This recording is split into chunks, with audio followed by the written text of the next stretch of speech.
Very glamorous.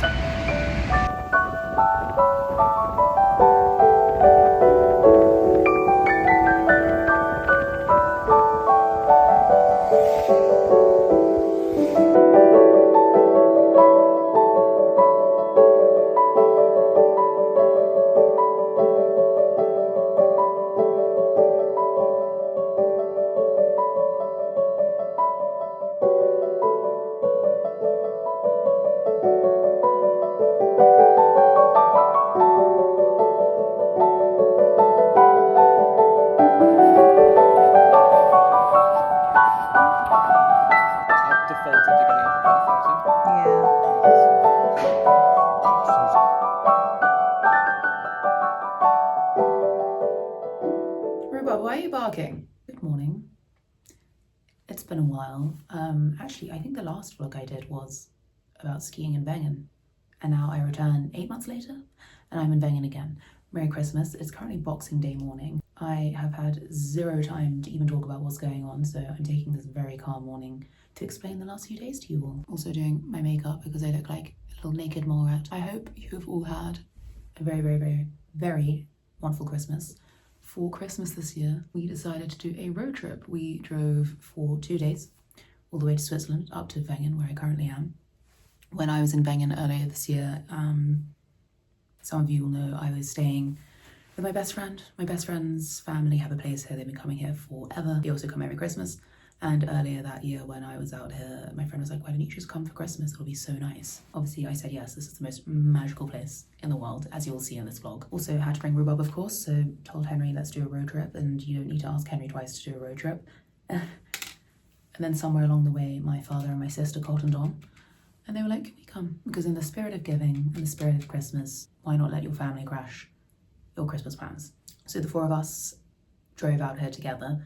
Henry and my father kind of split the driving, but not really, because Henry's obsessed with driving and he's very particular about how people drive. So he let my dad drive for a whole 2 hours. We did the first leg from the UK to Frankfurt. We spent one night in Frankfurt. We decided to go to one of the Christmas markets. The markets there are insane. They are some of the biggest things I've seen. There was a double-decker merry-go-round. Not only that, you think the market's one square, and then you turn off and you realize there's a whole other street. Then you turn off again and you realize there's a whole other street. It basically takes up a whole block. Kind of insane. Very cool though. We did also have a little bit of a nightmare when we got to the Euro shuttle. So again, if you follow me on any other platform, or even on YouTube actually, I think I covered our road trip. Rhubarb has travelled out of the country with us a few times before. She has a French passport because she is Mrs. Worldwide, of course. And we've never had any issues until we got to the pet passport control at the Euro shuttle on the way out here. And the girl looked through the passport and she said, where is the address of this vet that has stamped her rabies vaccination? Because basically your dog needs an updated rabies vaccination to be able to travel in and out of the country. And we were like, in the UK, why? We had 2 UK vets stamp her rabies vaccination passport because you need it as proof. And that's when she told us, if a UK vet stamps an EU passport, even if it's to prove that they've had jabs, it makes the passport invalid. We were like, that makes no sense because we've travelled multiple times with it, and basically no one had checked the address of the vets who stamped the passport. And she said, not only is it a risk for her job if she lets us through on it, but also if they find out in France or on the other side, they can seize your dog. We were like, no, we don't need to seize our dog. Thank you very much. But to be honest, I was most annoyed by the fact that 2 separate vets had stamped it and they should have known better to not stamp it, so that sucked. So then at 8 a.m. on a Sunday, we had to find an out-of-hours vet who could issue rhubarb with a last-minute health certificate. And the whole point of having a vet passport and the whole point of having a passport for your dog is that you don't have to have a health certificate issued because they cost like £200-300. We've been charged £400 before for one, which is daylight robbery. Anyway, we ended up in this random man's house at 8 a.m. He had a few tortoises. He did our health certificate for rhubarb. £200 later, we were on our way. Pushed back our journey time a little bit. The queues at the Euro shuttle were insane, but we made it across. So we're finally here. I think on that first day, we probably spent 12 or 13 hours in the car. We left at 5 a.m. We got to Frankfurt around 5 or 6 p.m. It was a bloody long day. And then the next day, we drove from Frankfurt all the way to Lauterbrunnen. So basically, Wengen is a car-free resort or village. So you have to get a train up from somewhere called Lauterbrunnen. So we drove all the way there. We had parking there, but the snowfall when we arrived was so heavy and we kept trying to find snow chains for the tyres at all these different petrol stations and co-ops as we were coming all the way up. For some reason our tyres are massive and none of the chains would fit our tyres. So we were like, this is quite dicey, we might just die driving up the mountain. Luckily, we were behind a gritter for like the last half an hour. So someone was looking out for us after our hectic beginning of the journey. Also when we were at the Euro shuttle, they pulled our car over to search us. We must have looked like drug mules. I don't know. Other than that, pretty easy journey. And we are now here in the beautiful Wengen. It is my sister's first ever time skiing. Also, this is going to sound so ridiculous. I was wrapping Christmas presents before we left. And one of them was something from Le Creuset, very heavy. I managed to snap the whole of my gel nail off. Just ignore it. It's absolutely disgusting. Anyway, it's my sister's first ever time skiing. I actually learned to ski here too, and it's quite a hard place for learners. And I have an instructor I use when I come here. His name's Pierre. He is fantastic. And I thought, for Lily's first time, let's give Lily Pierre because I know she's in very safe hands. So myself, Henry, and my father, we'll just take another instructor. He can just show us a few runs. We just want to get to grips, with the best runs for us. My dad hasn't skied in like 20 years. Back in the day, he claims he was a very good skier. He did all sorts. He did his blacks, he did racing, apparently. And to be fair, the minute we got on the slopes, he was fine because it's muscle memory. So we said to this instructor, can you just, it's day one. Dad hasn't skied for a while. We just want something nice and easy to warm us up. We just want some nice, easy blue runs just to get the lay of the land and feel comfortable. Take us on a really easy blue. We'll start at the Mannequin, and if we can ski all the way back down to Wengen, perfect. He starts us off on a blue, and we're like, great. But the first bits of the blues here aren't very scenic and wafty, especially up at the Mannequin. And all of a sudden we find ourselves going over moguls. We're cutting onto reds, and we're like, we don't want any of this. And there's one red here, which is so incredibly steep. Even my best friend, who's been skiing here since she was like 3 years old, when I was explaining to her what happened to us, she was like, the route he took you is so steep, you should not have done that. And that's coming from somebody who is an ex-ski instructor and somebody who's been skiing her whole life. So we go down this incredibly steep red, and it gets to the point where we're like, we can't go down this anymore. It's actually kind of insane. So he decides to take us off-piste. He makes us ski across the mountain, across to a place called Kleine Scheidegg. And bearing in mind, I said the snowfall was so incredibly heavy here. We were skiing across something like, I would say 20 feet deep snow. We could see the tops of trees because the rest of the tree was buried in snow. So I'm like, I refuse to do this. I will take my skis off and walk. He's like, no, it's harder to walk. You've just got to ski. So I was like, you need to hold on to me and we need to ski across together. So we start to ski across, but obviously 2 people trying to ski across very fresh, very deep snow off-piste was not working. I fell into the snow so many times, and I'm not even kidding you. I would fall in, snow would be like up to my hip. I would lose my ski in the snow. Kept saying to him, I do not want to do this. I would rather just walk, slide down on my bum. So basically, once we got across this ridiculous off-piste bit, I'll put photos and videos in, you'll see. We hit the nice part of the blue, which he said was closed, but obviously wasn't closed because we were skiing across to it. So we're skiing across, and at some point we realized we've lost my dad. And we look back and we can't see him. That's because the snow is so deep. He was literally buried up to his neck. So we get across and we end up down at the blue. And then the ski instructor's like, oh, where's your dad gone? And like, I think he's back there, you kind of just left him. And we could see him buried. He was trying to hold onto the top of a tree to get himself out of the snow because it was so deep. Some snowboarders who were coming off-piste stopped to try and help him. They couldn't even help him out because it was so deep, they would end up just also burying themselves. And the ski instructor is at the bottom, just shouting, just ski down, just ski down. Like, you're telling a man to ski down when he's literally buried up to his neck in snow. Anyway, was not happy about that. Took us about half an hour, maybe longer, to get across. And then we had to wait for my dad to finally make it down. And then I just said to, well, I was shouting up, like, just take your skis off and slide down. Like, wait, I can't swear. Like, do not listen to what this instructor is saying. Just take off your skis and roll down on your bum. And he did. And then the minute he got down, because obviously this guy was like on the clock being like, oh, your ski lesson's coming to an end, he then gave us no break, made us ski all the way down to the bottom after my dad had just had to fight his way out of 40 meters of snow. I honestly think this guy was just like, I'm bored today. I want to ski off-piste. I'm going to take these people who don't want to ski off-piste off-piste. So I hope he did not have a very Merry Christmas because that was not fun. Anyway, after recovering from that was on Christmas Eve actually, we then went across to my friend's family's place and we had a very, very nice big Christmas Eve celebration. There was 17 people, a lot of dogs. On Christmas morning, Henry and I went on a little morning ski together, but the problem is I think I was so exhausted from yesterday's, whatever you want to call that, expedition, off-roading, torture. My body was just not in it. I did not have fun going down that blue. I had a little bit of fun, but I had a bit of a moment where I was like, my body's not cooperating. Luckily, that only took about half an hour. And then we actually moved hotels on Christmas Day. Merry Christmas. We came up to possibly the best hotel in the world. I'm here at the moment. Again, I will show you everything. It's just standalone, beautiful, old-timey, so inspiring. You just want to sit here and write.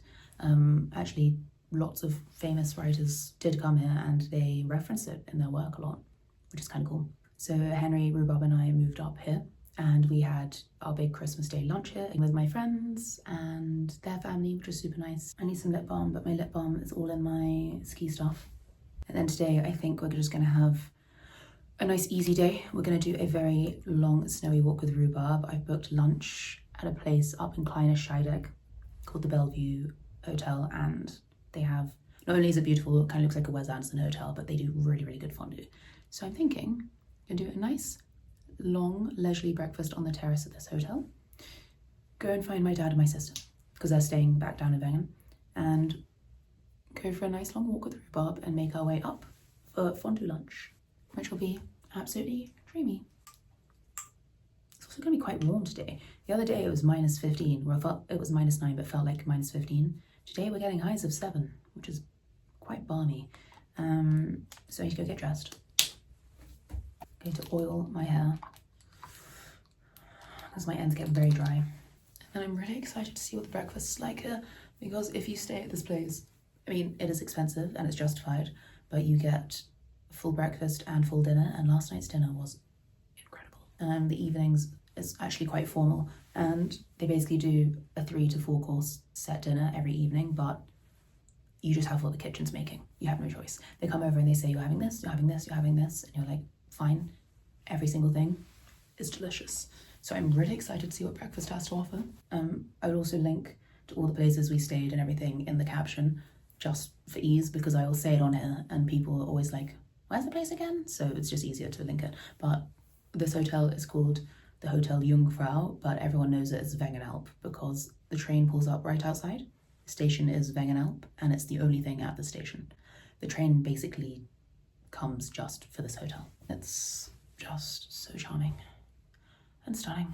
Their chicken Caesar salad is the best in the world, which is so random, but I had that yesterday for my Christmas lunch. You have to come for the chicken Caesar salad and the cheesecake and the veal and mushroom with rosti and the Dover sole. Basically just come here for everything if you can.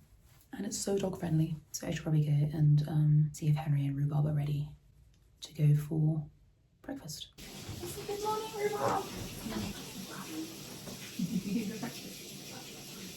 You for breakfast. Do I want to jumper today? Are you going to do breakfast for her? Are you filming? Yes. Why the shot? No. It's just the bed. Are you going to give her brekkie? Yes. You need to stop being naked at the back of all my videos.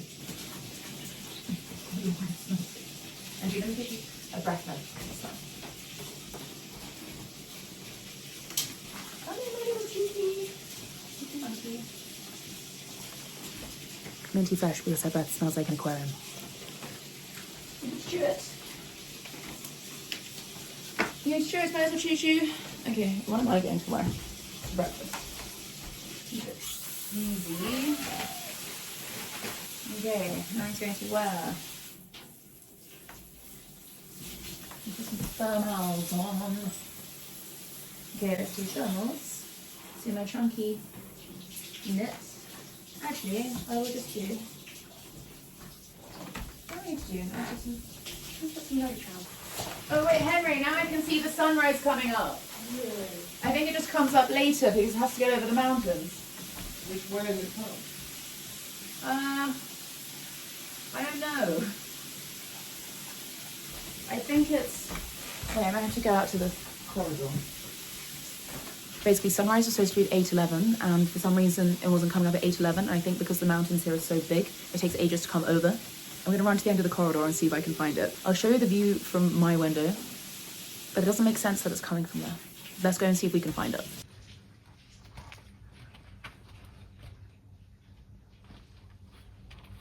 So I think it's coming up from behind. I think I need to go to the other end. Okay, let's go.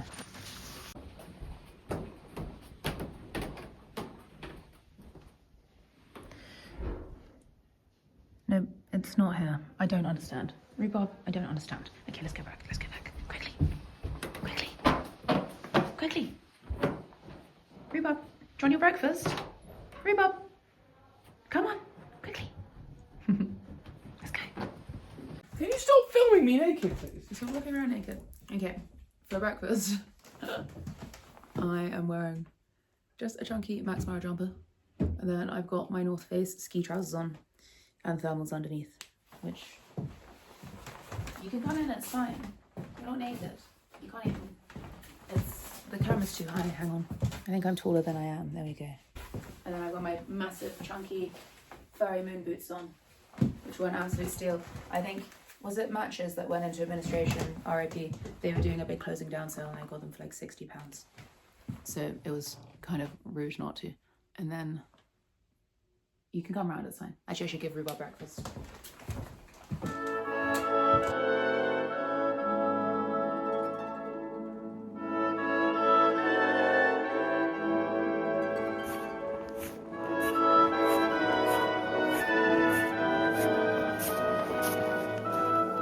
Snowy little face.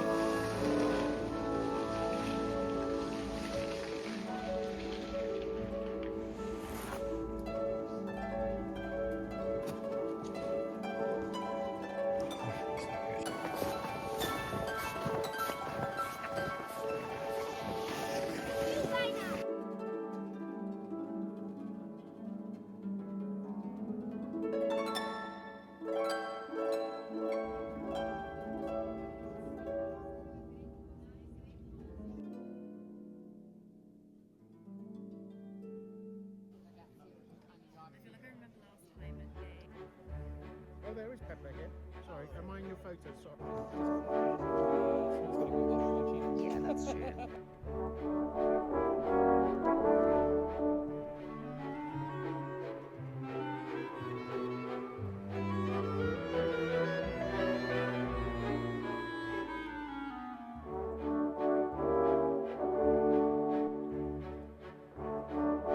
The turn-down service includes a little apple.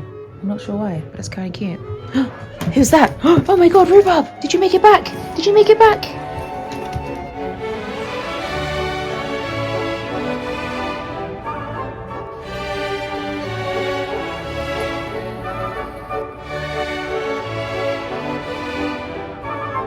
Waiting for my sister is obviously late. Because even though you agree a time with your younger siblings, they're still never on time.